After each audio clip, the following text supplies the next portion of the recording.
Hey there, I thought I'd do a quick update on the fence that we ended up picking up. It's been several weeks now and it just has been so yucky out that I didn't get a chance to show it to you. But they actually ended up giving it to us for free because they just didn't want to have to pay to have it hauled away. So they were so thrilled that someone could use it. And it's definitely used. I'll try to show you some close-ups. But I think we can do a lot with it, and so I'm excited. I've been thinking about the secret garden, and I really need to get in gear and start planning how we're going to lay things out in there. Been a little busy, and I apologize, I haven't done a video in a while. We have welcomed a new family member, and so it's been a little crazy around here. Let me show you what I'm talking about. This is Jasper, our new puppy, and he really likes to explore outside. We don't have a fence or anything yet for him, so we're keeping him on the leash. Say hi! Hi, Jasper! Yeah, he still has some training to do. He does. He's really good. He's been a really good puppy so far. Yeah. But of course, he's I think about 15 weeks now. Yeah. And he is a mini schnauzer with a little bit of Australian Shepherd in him.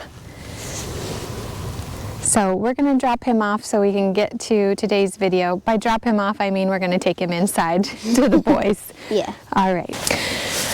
All right, so we thought it would be fun to do a little experiment. I usually plant flowers in the winter in two ways.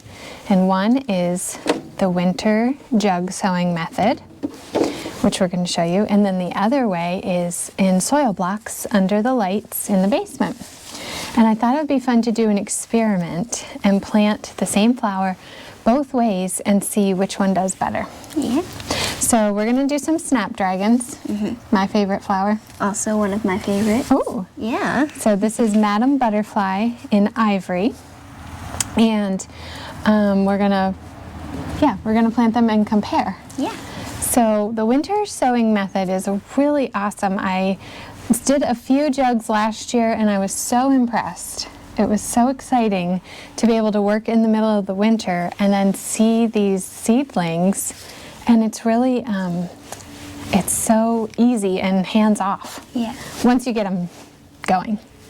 To prepare your jugs for planting, you'll need to make some drainage holes. You can certainly use a knife, but I used a high-temp hot glue gun this year and it worked really well. Then you will cut around the edges. I started the handle. You do want to leave some of it attached and gently cut all the way around. And again, just make sure you leave some of it connected. That'll make a great hinge and make it easy to fill and also easy to tape back together. And then we're going to take that lid and just toss it. We do not need that for anything. Okay, so now we're just going to fill it up with some dirt. Moistened potting soil. Here's the great thing is you can totally flip this back and get it out of your way. And essentially what we're doing is creating a miniature greenhouse. So you can only do this with seeds that are cold hardy. You wouldn't want to start your tomatoes, peppers, zucchini, zinnias, sunflowers. That wouldn't work for this method. So we're talking about cold hardy flowers. We're thinking snapdragons, larkspur, what else? Of course I can't think of them right now. Bupleurum, Orleia, things like that. And as far as vegetables go, you can do, pack it in there just a little bit, and then you can add a little bit more. Not too tight, but just a little bit. Vegetables, you could do broccoli, cauliflower, probably kale, cabbage, things like that. Good job. All right, so Snapdragons are extremely tiny seeds. They're pretty when they bloom. They're beautiful. That's why I think that's one of the reasons they're my favorite, is because they come from such a tiny seed. Yeah. And they create something so gorgeous. Yeah. It's like tiny seed, big joy. I like that, yeah. I just want to show you up close how extremely tiny these are. We counted about 20 in her hand, maybe 23 or so. They're so tiny. Okay. Probably like some of the smallest seeds I've ever seen. I think so. Okay, so she's just going to sprinkle those in there. And she's trying to spread them out the best she can, but it is hard because they're so tiny. We're not being very particular about these. It's okay. However they come up, we'll just sort it out later. I have really good germination rate usually with Snapdragons, so that's encouraging. Are you done? I am done. Okay. Okay, she's just gently pressing them in a little bit, kind of tamping them down. Snapdragons need light to germinate, so we're not really burying them, but we're just pressing them down. And they'll be well protected in our milk jug, or actually it's a water jug. They'll be well protected, so no birds are going to get them. They shouldn't, run off, which can happen if you get a heavy rain sometimes. So they are ready to go. Yep. The final step, or almost final step, is to close it. And last year I just used some regular packing tape and it worked fine. We both hate that sound, don't we? Yeah. Oops, I'm not doing a very good job. A lot of people use duct tape, which is great.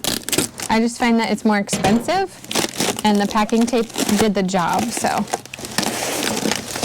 That's just to seal off where you cut it open so that it is a complete, greenhouse.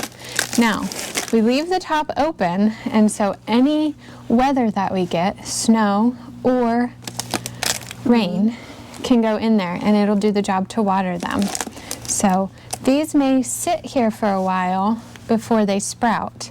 The cool thing about the winter jug sowing is that they know when to sprout and when it's warm enough for them to become plants. So they might sit there kind of dormant for a while, but all of a sudden when it warms up, they will sprout. And I'm going to let you do the honors. Okay. We're trying a paint pen, which is Scarlett's. So, Snapdragon? So we'll do Snapdragon's Ivory. How about that? Last year I did the Sharpie, which I was warned that they wear off. And they did. Ivory? Uh-huh. And you can get special pens, outdoor pens or markers, but I've also read that they wear off too, so I'm not spending extra money. So we'll keep an eye on it. Yeah, see what happens. See what happens. And then we just have a spot on our patio right next to us where we're going to put all of the winter sowing jugs. I'm planning on doing quite a few this year because it worked so well last year. I really had great success with some of the perennials, so feverfew. I'm going to try echinacea this year, and I got my milkweed and butterfly flower to germinate really well, so that was exciting because some of those can be kind of tricky. So, all right, let's head inside and we will do the soil blocking. Yes. All right, so we're down in the basement now in my very humble seed starting station. You don't need much to start seeds inside, just need a little area. These are just normal LED shop lights and it works great. So Scarlett is mixing up the soil. I just use Pro Mix potting soil. And then all I do is just add in a little bit of this Mycos. It helps give nutrients and it's supposed to help with the root enhancer. I started using it last year and I really thought I noticed a difference. So I'll go ahead and link both of those products for you in case it's something you're interested in purchasing. Did you get it mixed in? I think so. All right, and then this is our soil blocker, another amazing product because I love soil blocking because we are able to plant so many seeds in such a small area. And it's pretty easy too. Yeah, so you take that, and then we'll show them how we do it. And basically, you can see behind me I have this stack of meat trays. I save the good heavy-duty meat trays that we get throughout the year, and I reuse them from year to year too. And Scarlett, let's do a close-up of how you do the actual soil blocker. Okay, so Scarlett's going to try to fill the soil blocker. She's never done it before. Let's see how easy it is. Just really want to pack the soil in there good and tight. And it takes a little bit of work. Pretty good. How about you fill up that spot a little bit better? Sometimes I use my hand, my other hand, just to really make sure it's in there good and tight. And see how yours is a little bit mounded? Yeah. We don't need that. So you can use your other hand and just level it off. And then I would pack it again, make sure it's good and tight. It takes a little bit of learning the first few times so that you're not releasing it while you're trying to pack it. That looks good. Do you think that's good? Yeah. Okay, now the fun part. She's gonna press it onto the tray. Oh, if you turn it this way, we get to fit 2 on that tray. All right. So just go ahead and release. And voila, good job. There's our soil blocks. It's very hard to see, but there is just a tiny indentation in each one, and that's where we'll try to put the seed. Done it. And go ahead and do another one. So that is 20 soil blocks. So we can fit 40 plants on this tray. Yeah. Pretty awesome, right? Uh-huh.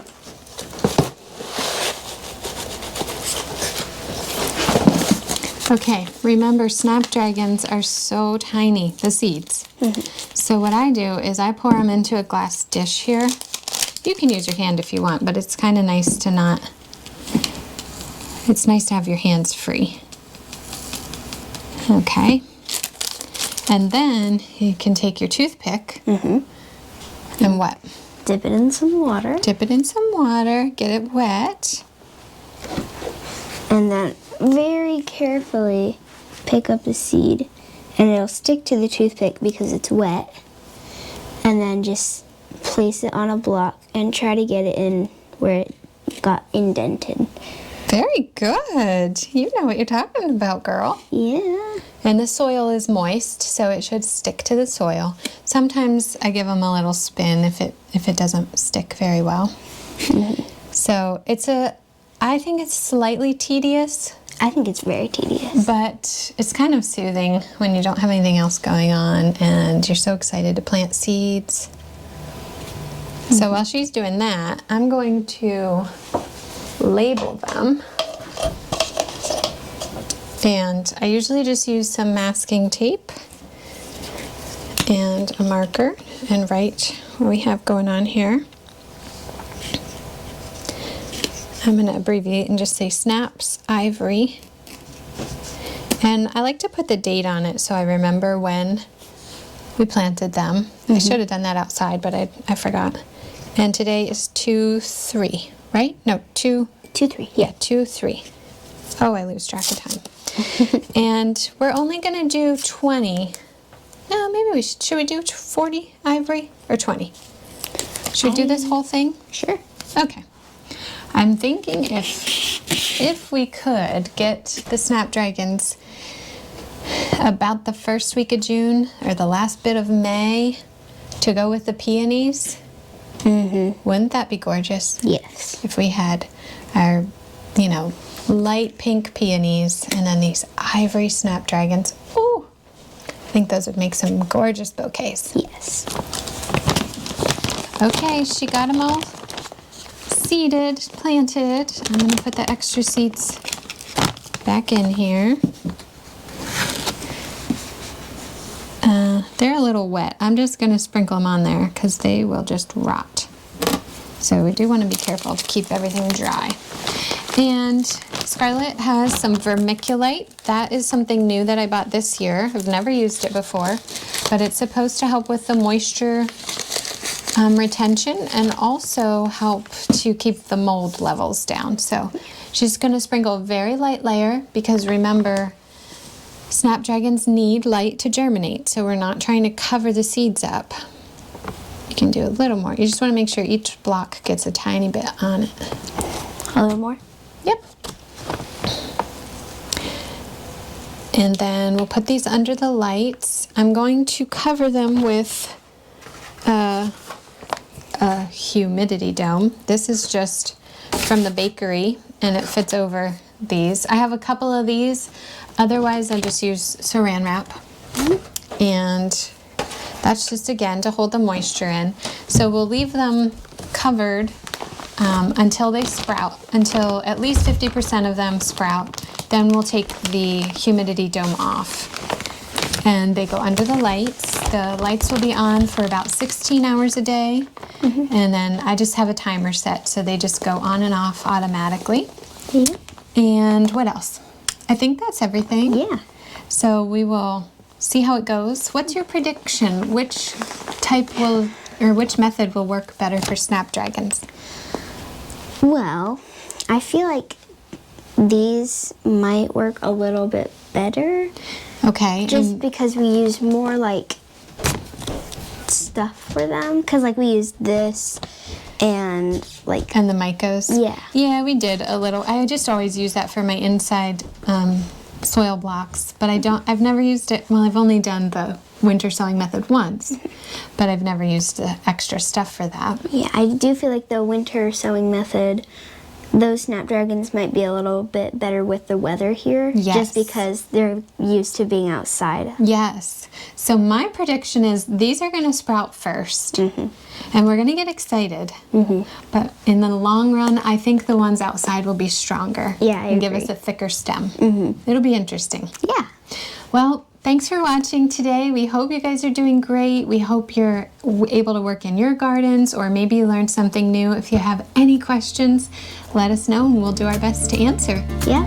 Bye. Bye-bye.